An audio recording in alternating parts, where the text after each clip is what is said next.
Sarap ang isda dito. Sigurado lalaki ng tilapia dito. At saka may mga kasili rin pala dito. Ang pagkakasabi nila. May mga kasili din. Dalag. Utan.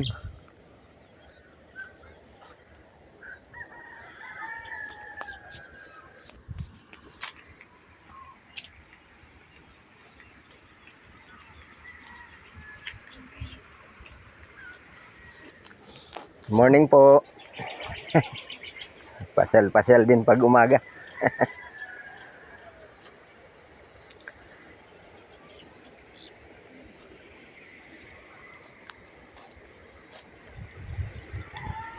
Yan, kagandahan dito.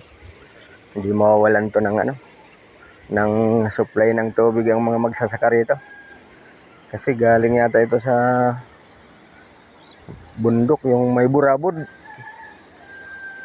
Burabod ang pinanggagalingan nito kasi kahit summer daw, hindi nawawala ng tubig dito. Kasi doon banda, Indang na. Doon. Indang. Diyan ito nanggagaling yung tubig doon sa bundok. Yung burabod. Kaya kahit summer na summer, hindi ito na nawawala ng tubig. Pangalawang punta ko na dito kasi ang ganda ng lugar. Nakakawala ng ng stress. Ayun, ang lalim mo. Gaano kalalim to, boss? Malalim to, ng gusto? Siguro mga 20 feet. Ang lalim na ito. Ah, ganito. Ang lalim din ito. Oh, grabe pala ang lalim niyan. Kaya medyo mababaw na ho ngayon yan, sa tagal na ng panahon. Ay, ganon. Pero dati ho yan, likod na yan. Yan ang kapantay niya. Oh, grabe pala ang lalim nito. Hindi pala basta-basta biruin to.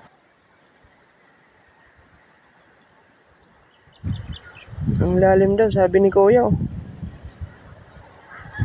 Hindi lang pala 20 feet. Siguro mga nasa to 80 feet, ganyan.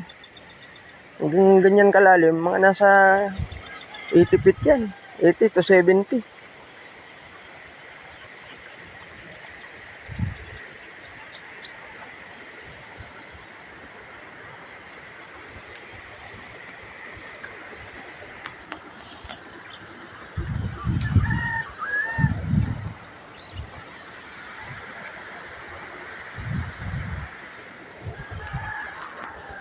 Hindi pa ito basta-basta pwedeng biruin. Kahit magaling ka palang lumangoy. At saka ang pagkakalam ko, may kwento rin tong dam na to. May kwento ito.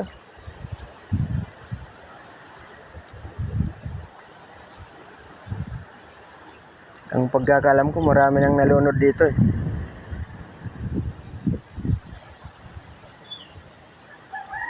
Hindi kasi natin ma-interview ng maayos si Kuya.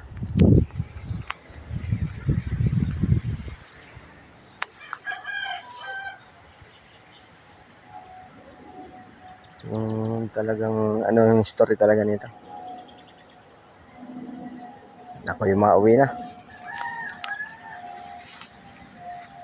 Bye-bye.